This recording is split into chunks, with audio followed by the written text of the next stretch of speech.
Assalamualaikum warahmatullahi wabarakatuh. Selamat datang di channel Mamas Guru.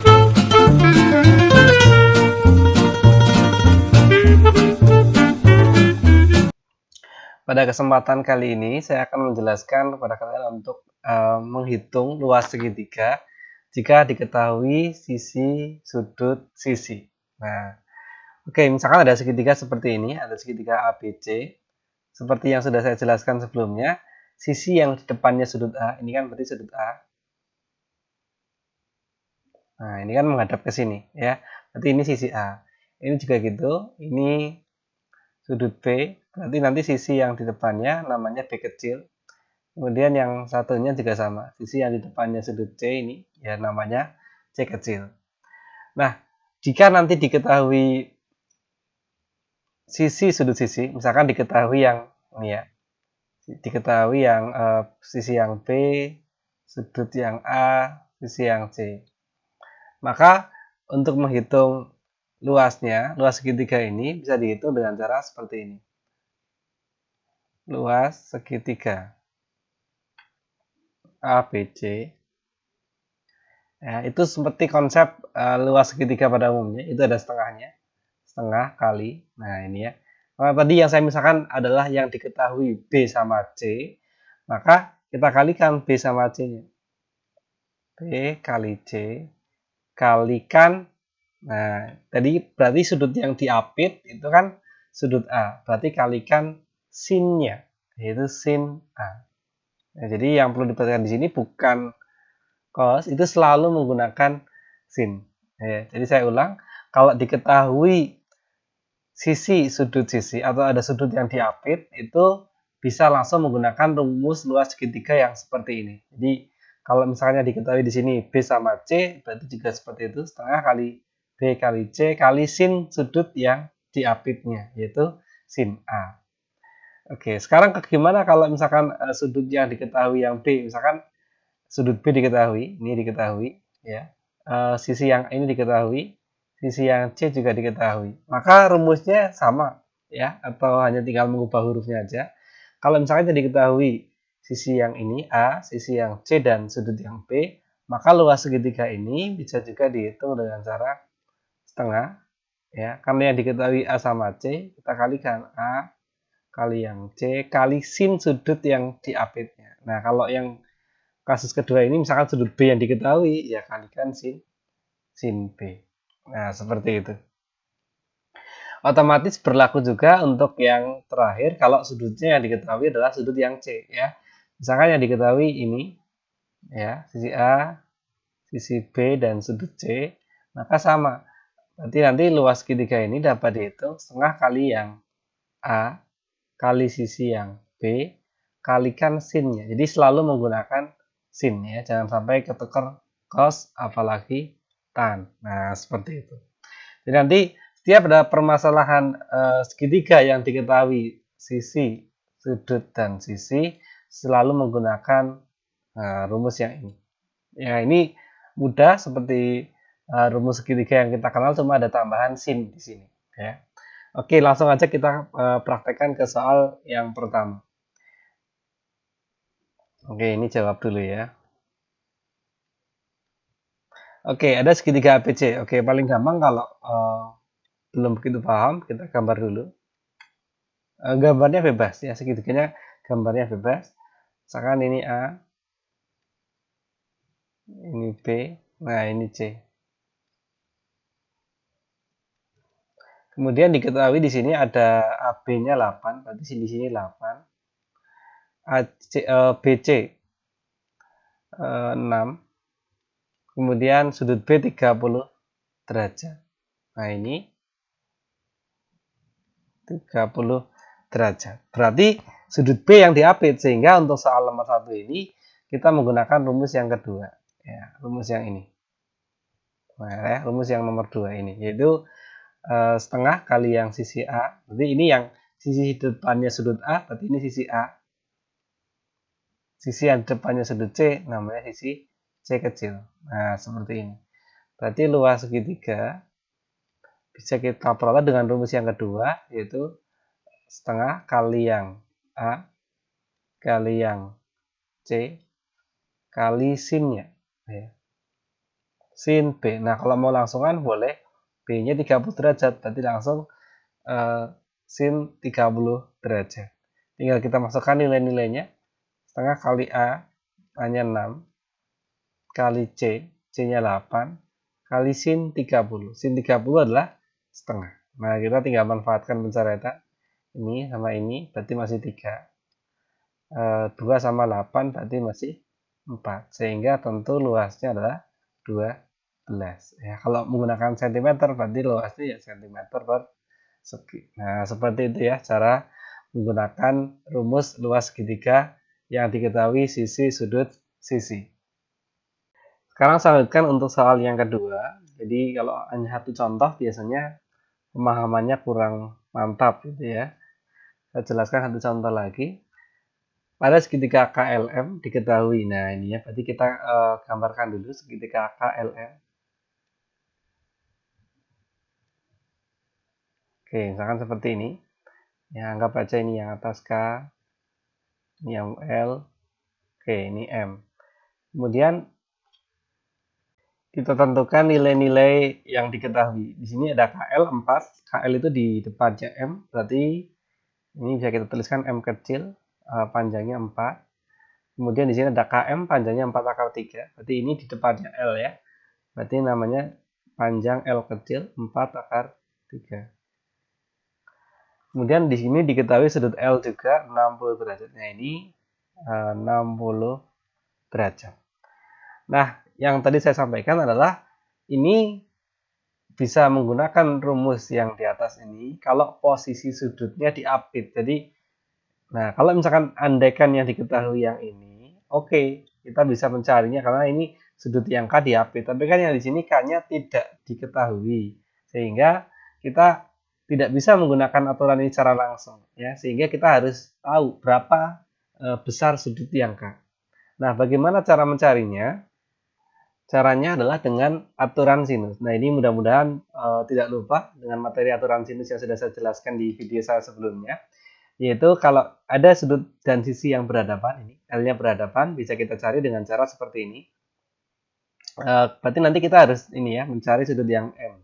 Nah, berarti bisa kita cari sin M per sisi yang di depannya M. Nah, berarti sisi KL sama dengan sin sudut yang diketahui lainnya adalah L per panjang sisi yang di depannya, yaitu yang KM. Nah, untuk kalian yang sudah lupa mengenai aturan sinus ini, silakan bisa dilihat lagi di video saya, agar nanti bisa paham betul yang saya jelaskan ini. Oke, langsung saja, sin M, nah ini yang kita ingin tahu, sehingga anggap saja, ya untuk sementara nilai yang saya lingkari ini sebagai nilai X. Nah, kemudian berarti bisa kita tentukan X per KL. KL-nya adalah 4 sama dengan sin L. Sin L berarti sin 60 ya. Ini untuk efektivitas waktu biar langsungan. Sin 60 ya. Berarti setengah akar 3 per KM. Berarti KM-nya adalah 4 akar 3.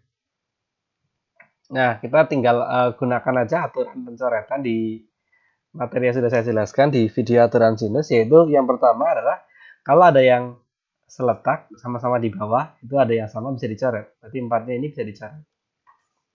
Kemudian ini juga sama, ada yang satu ruas bisa dicoret atas bawah. Nah, itu. Sehingga X sama dengan setengah. X itu apa? X itu adalah sin M.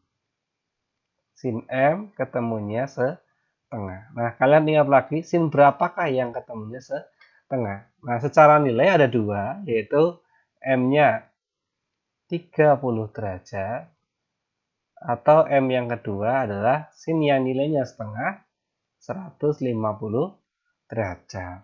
Tentu kita ingat lagi, besar sudut dalam segitiga jumlahnya 180. Kalau ini 60, kalau ini 150 sudah melebihi ya, sehingga kalau M-nya 150 tentu tidak mungkin. Nah, ini tidak mungkin, sehingga haruslah M-nya adalah 30 derajat. Nah, ini 30 derajat. Sehingga kalau kita mau mencari K, ini jumlahnya sudah 90 derajat agar total jumlahnya 180, berarti yang K harus 90 derajat. Nah, gitu. Jadi kita harus mencari K agar nanti posisinya adalah sisi sudut K dan sisi KM. Nah, intinya kalau sudah diketahui sudut yang K, berarti luas segitiganya bisa kita hitung, yaitu setengah kali yang sisi yang diketahui adalah M kali yang L, nah kali sudut yang diapitnya, yaitu sin sudut yang diapitnya adalah 90 derajat. Nah, sehingga tinggal kita hitung aja, setengah kali M 4, L juga 4 akar 3, kalikan sin 90 berapa? Ya, betul 1. Sehingga tinggal kita coret saja ini. 2 dengan 4 masih 2. Sehingga jawaban akhirnya adalah 2 kalikan 4 akar 3. 8 akar 3 cm persegi. Nah, seperti itu ya. Oke, baik. Jadi ada dua materi yang saya jelaskan pada video ini. Jadi yang pertama adalah luas segitiga jika diketahui sisi, sudut, sisi. Dan yang kedua adalah materi jika luas segitiga yang diketahui sisi, sisi, dan sisi. Jadi tidak ada unsur sudut yang diketahui, cuma tiga-tiganya atau ketiga sisinya diketahui. Nah, jadi misalkan yang diketahui adalah A, B, dan C ya. Di sudut tidak ada yang diketahui, maka nanti bisa menggunakan rumus yang namanya ini ya. Ini lebih umum, rumusnya disebut sebagai formula atau rumus ya. Formula itu nama bahasa Inggris untuk istilah rumus ya. Formula Heron untuk nama penemunya. Oke, formula Heron seperti apa? Luas segitiga ini kalau tidak diketahui sudutnya bisa kita cari dengan cara luas sama dengan akar dari, nah ini akarnya agak panjang, S kali S-nya dikurangi A dikalikan S-nya dikurangi B dikalikan S-nya dikurangi C. Nah, apa itu S? S itu adalah setengah keliling. Ya, keliling itu berarti penjumlahan ketiga sisinya. Ya, A tambah B tambah C. Oke, jadi simpelnya untuk rumus yang kedua ini kita tinggal pakai aja ya. Jadi ini rumusnya diingat-ingat agar nanti kalau ketemu rumus seperti ini sudah langsung paham. Oke, contohnya seperti ini. Pada segitiga PQR, nah kalau PQR ya sama aja ABC ya, hanya ganti urut saja. Diketahui PQ dan sebagainya itu. Oke, berarti kita tuliskan dulu rumus luasnya ya. Atau nanti berarti luasnya bisa kita cari dengan cara harus ketemu S-nya dulu. Jadi S-nya kita cari dulu adalah setengah keliling. S itu setengah keliling.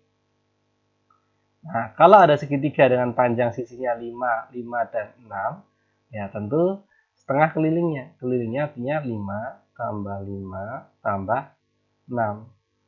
Nah, gitu ya. Berarti 5 tambah 5 tambah 6 adalah 16, tapi kalikan setengah ya. Setengah kali 16. Ya, 16 tinggal dicoret, kasih 8. 1 kali 8 tentu 8. Nah, itu nilai S-nya adalah 8. Berarti luasnya akar dari S berarti 8 kalikan. Nah, di sini kalikan S min masing-masing sisinya. Jadi kalau di sini 5, 5 dan 6, ya berarti 8-nya dikurangi itu. Jadi 8 dikalikan 8-nya kurangi 5 ya. Karena 5-nya ada 2, ya 8 kurangi 5 sekali lagi kalikan yang 8 kurangi 6. Nah, itu. Nah, itu ya. Jadi tinggal dihitung aja nilai akarnya ini.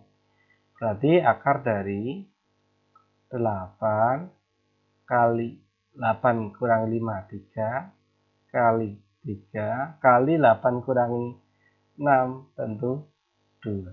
Sehingga 8 kali, ya ini tinggal kamu kalikan ya. 8 kali 3 4 kalikan 3 72 kalikan 2 berarti 144 4. Luasnya adalah akar dari 144. Berapa itu? Tentu jawabannya adalah 12 cm per. Nah, seperti itu penjelasan saya. Jadi kalau nanti ada yang bingung mengenai formula Heron, coba diulang lagi penjelasan saya, mudah-mudahan bisa dipahami. Sekian, terima kasih.